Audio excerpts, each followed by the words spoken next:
531 PI.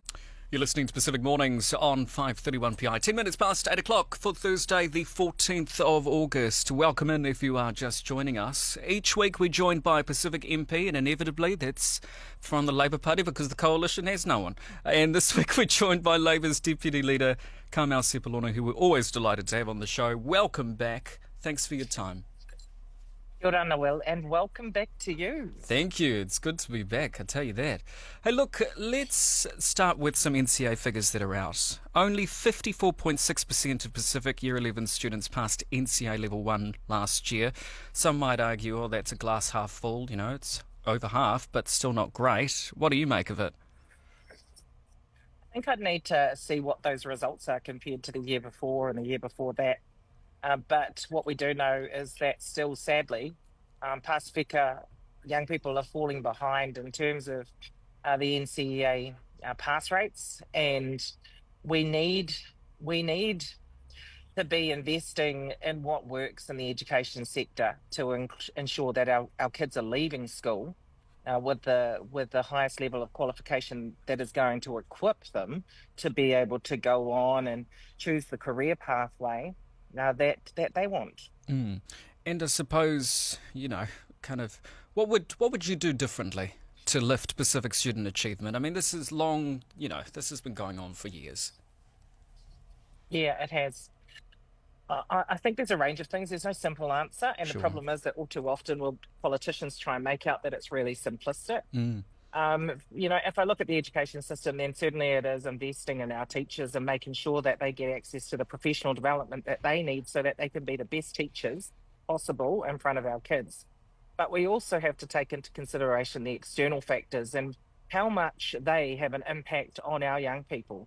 I mean, let's be honest, Pacific people have the highest rates of poverty, maybe alongside Māori, are more likely to live in precarious or unstable housing situations, and you know there's a whole lot of pressure that comes with those things that can then have an impact on their ability to achieve at school.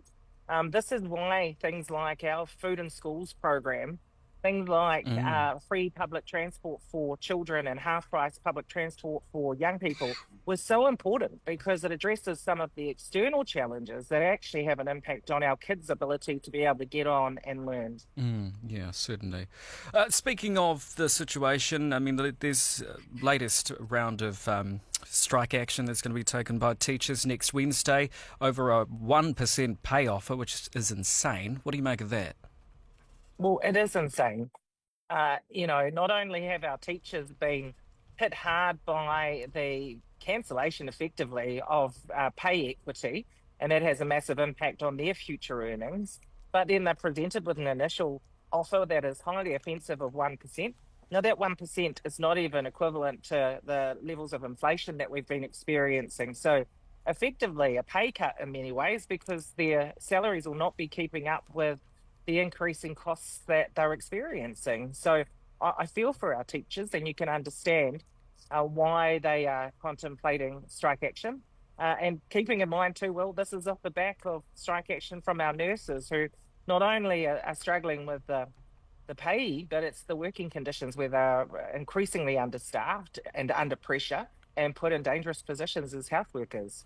Yeah, that kind of goes to my frustration at the state of New Zealand at the moment. You've got nurses striking for better pay and staffing. You've got teachers going on strike for better pay and staffing. You've got a government that gloats about, you know, we're hell-bent on economic growth. It just seems like a really tough time to be in this country at the moment, doesn't it? It is a tough time, and it doesn't matter where you go, whether it's our people on the lowest incomes or whether it's middle income New Zealand, or even those that are just slightly above middle income. Everyone is finding it difficult and feeling the pinch, some more than others. The cost of living relief that this government promised in the lead up to the last election has not been delivered. You know, they promised to make it better, and instead people are feeling far more worse off than what they were prior to the 2023 election. So this government's really let New Zealanders down, and our Pacific community, I think in particular, are really feeling it. Yeah, certainly. And with all that in mind, Labor had its caucus retreat. Surely it came up with all the answers this country seeks. How did it go? And some of the things that we've just mentioned were the absolute focus of what we were talking about behind those closed doors. Jobs, so important to Pacific, given our unemployment rate is 12.1%, double what it was when the government came in. Health, and for the reasons that we've already mentioned, that's so important. And then, of course, homes. And again, housing instability for Pacific peoples is something that disproportionately impacts us. And then the cost of living. So lots of conversations behind the scenes on what we could do in those spaces. We're just not in a position at this point to be able to talk about those policies, because we need to make sure that when we make those decisions on what our policies are before the next election, that we know how much they cost and that we're absolutely going to be able to deliver on them, because, well, New Zealanders are sick of being let down by politicians who promise one thing and then do something completely different. Yeah, I agree, and I understand what you're saying. Is it also running the risk, if you were to release policy now, that it would dry up by, say, the election? Yeah, absolutely, because we don't know what's going to happen between now and the election. What is the government going to announce? How much money will there be? Because they have the opportunity to put another budget across the line.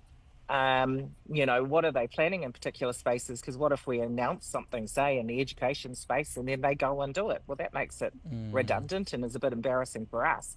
So it's important that we time it really carefully, and that we don't come out premature with policies that may not eventuate because the political landscape may change. Yeah, that's good insight there. Okay, but it's long been, well, from the media's perspective at least, rumoured of Labor looking at tax reform. Was that on the agenda too?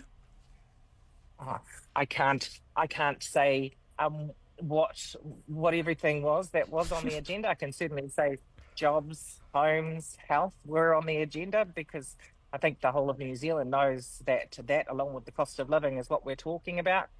Anything additional to that? Well, that was for a discussion behind closed doors. Sure, and because of all that going on too, I'm not sure if you saw that taxpayers union poll.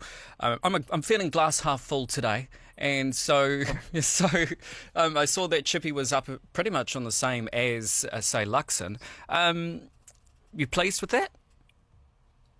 Oh, Chippy's doing really well. He is. He's solid. He's a safe pair of hands. New Zealanders look to Chippy as someone that they can trust and rely on. Yeah. He's experienced and he's level-headed, and I think that that's what the general public is seeing, and that's why, despite the fact he's the leader of the opposition and not the Prime Minister, he is certainly, head-to-head with Luxon. It does go to show, too, how deeply unpopular the Prime Minister is, and there's a range of reasons for that. But I think the main one is that he's really shown a lack of leadership in so many spaces and has struggled to keep his two leaders of his coalition parties in check, with David Seymour and Winston Peters often running rings around him. Speaking of Winston Peters, our Foreign Affairs Minister, he's jetted off to Fiji for today's PIF Foreign Ministers meeting. This comes at a time perhaps when, and this is just my opinion, keen to get your assessment of it, when the Pacific Islands Forum is perhaps the most divided it's been in recent years. I don't know if that's the case, Will. I mean, certainly there's been some challenges recently with the relationship between New Zealand and the Cook Islands. But I don't know if the relationships are at that level of concern. And I'm sure, this will be a good opportunity for them to sit down and to have a discussion around some of those areas of tension, I would hope.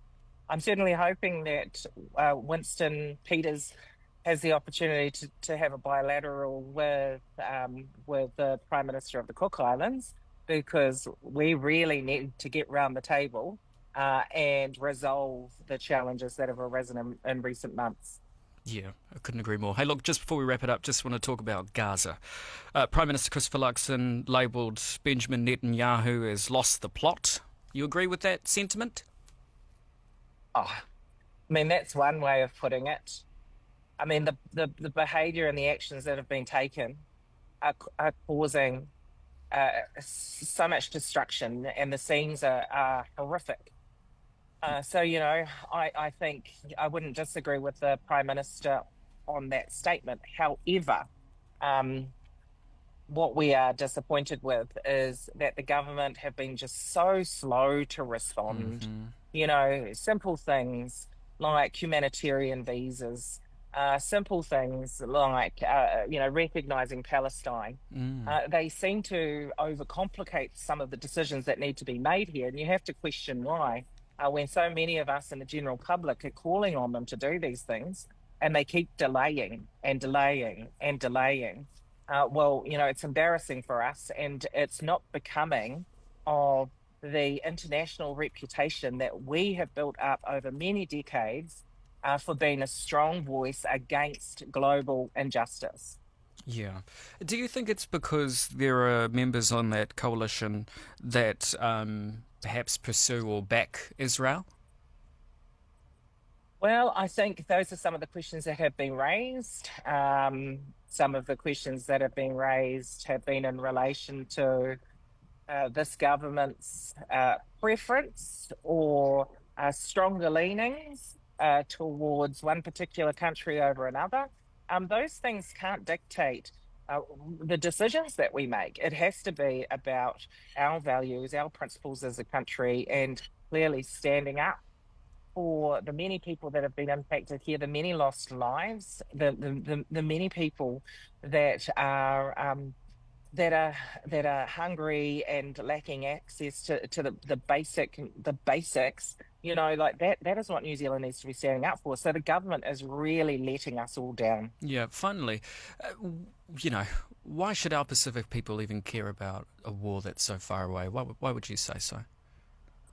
I think sometimes the assumption is because as a community, we probably face some of those challenges I spoke of earlier more than many others, but that doesn't mean that we don't have the bandwidth to care for others that are being hurt internationally. I mean, we're all human, and I think that from what I've seen, there's many in our Pacific community that have been watching on alongside others in absolute disgust at the scenes that they're seeing and sadness at the scenes that they're seeing. And I certainly know that many in our community are praying for those that are impacted, and alongside so many, desperately hopeful that the scenes that we have to see on our television sets every night come to an end and that a peaceful resolution is found. Indeed. That is Labour's Deputy Leader Carmel Sepuloni. Thank you very much for your time. Labour's Deputy Leader Carmel Sepuloni, thank you very much for your time. You have a good Thank you day. so much. Well, have a great week. You too. Mai taki.